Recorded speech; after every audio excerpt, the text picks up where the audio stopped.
Gathered to discuss the proposed voyage around the world, we meet the most influential members of the Institute of Incoherent Geography. President Pole Hunter announces the arrival of the engineer Crazy-Loff, originator of a marvelous scheme. Crazy-Loff explains his project, which will employ every known means of locomotion: railroads, automobiles, dirigible balloons, submarines, boats, etc. The interior of the machine shop is in full blast. Crazy-Loff is plunged into algebraic calculations. The servant brings him his breakfast.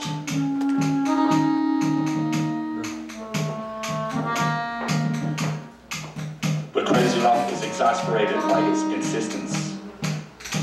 Members of the projected expedition arrive to examine the progress of the work. Crazy-Loff shows them a unique train of his own invention, a submarine boat perfected, an icebox, and 1,000 other accessories, the purpose of which we will explain later.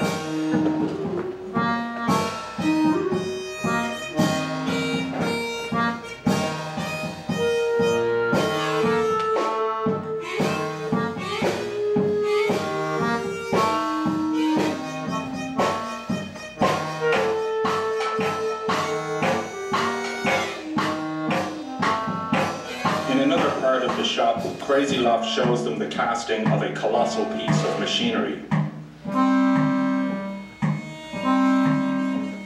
Standing too near, Mrs. Pole Hunter is suffocated by smoke and faints.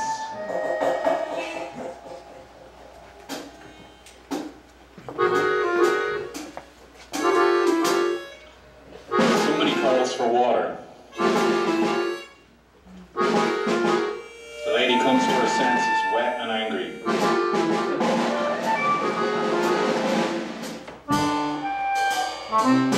Preparations are complete. Members of the expedition purchase their tickets on the Paris to Sun line. Everybody embarks on the train. Two laggards arrive just in time to see the door close in their faces.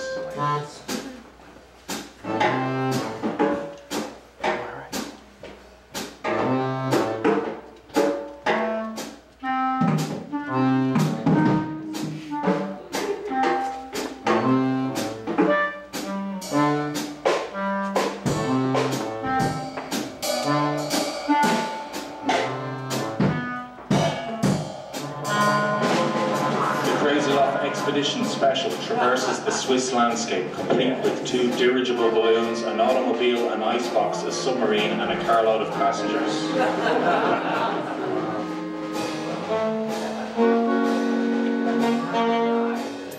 Everybody disembark, Jungfrau Station.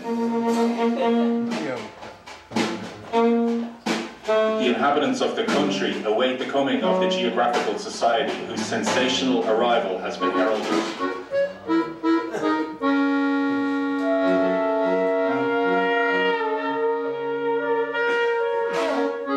Freight handlers lower the auto from the train and push it outside the station. The 14 travellers embark in Crazy-Loff's impossible carriage, decorated with colossal lanterns, a monstrous projector, and a horn of unheard of dimensions. Little time is lost on their journey to the inn.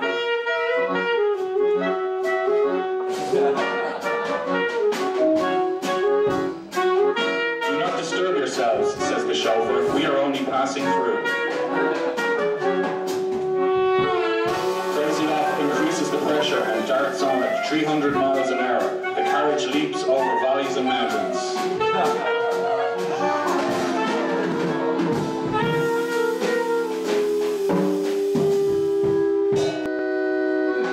The lame savants are borne away by the guides to a stay of 5 weeks in hospital.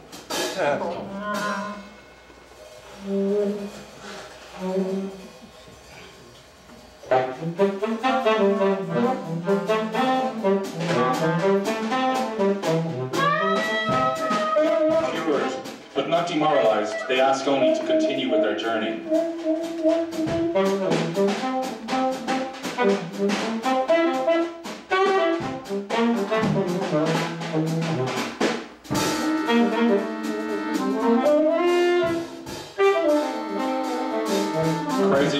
sends his train to the summit of the Jungfrau. The train arrives at the summit, leaps off, and sustained by the dirigible balloons, flies off into space.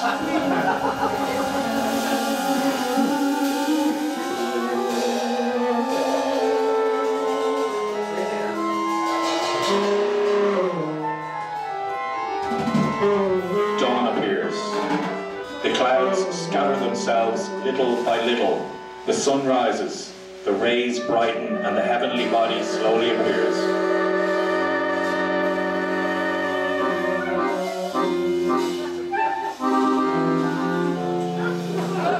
This disagreeable and unexpected pill fuels indigestion, fire, and flames.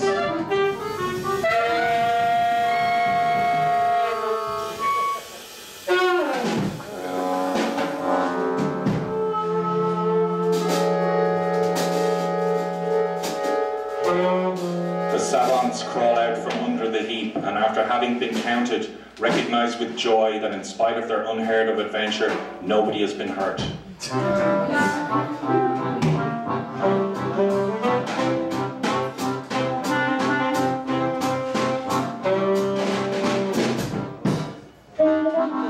Crazy Love, enthusiastic over the novelty of the landscape, leads the savants in the discovery of this unknown country.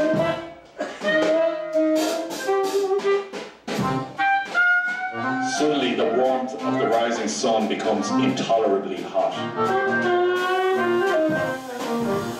The unfortunates see themselves doomed to certain death in a temperature of 3,000 degrees. Crazy Love remembers the icebox.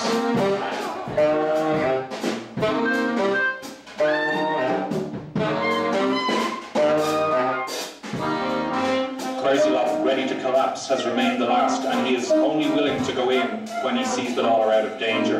But an appalling spectacle presents itself to his sight. The savants, suddenly frozen, are imprisoned in a block of ice in attitudes most grotesque. The flame crackles joyously and melts the ice and frees the savants. Crazy Love cries to them to get out and to leave at the earliest moment these inhospitable places. It is necessary to return to Earth at the earliest possible moment. The savants at a hustling gait return to the scene of the disaster, and among the wreckage of the train they find that the submarine boat has been miraculously saved. They open a hatchway and all scurry head over heels into the boat.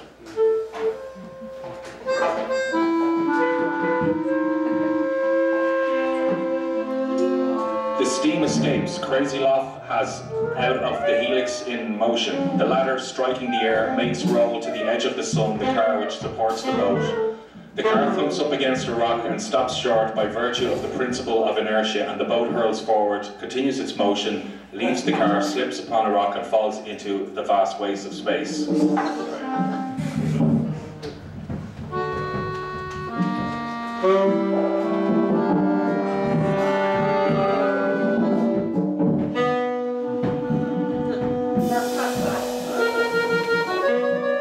There is fire on board.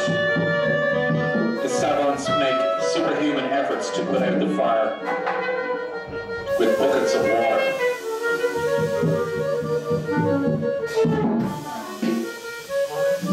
In the seaport, the sailors are busy with their occupations. They are suddenly knocked over and laid flat by the explosion of the submarine, which has just taken place a short way from the shore. A piece of the boat falls among them. The sailors leap up frightened and rush to examine the singular thing that has fallen from heaven. They are amazed to see the savants come out, who by a wonderful providence have been sent into space with the remnants of the boat and have fallen to earth without experiencing any severe wounds. Crazy Love, carried on the shoulders of some stalwart sailors, brandishes with pride the propeller of the submarine. Upon returning to the Geographical Society, the savants report the results of their voyage to all the notabilities of the land, who declare their impossible voyage a resounding success.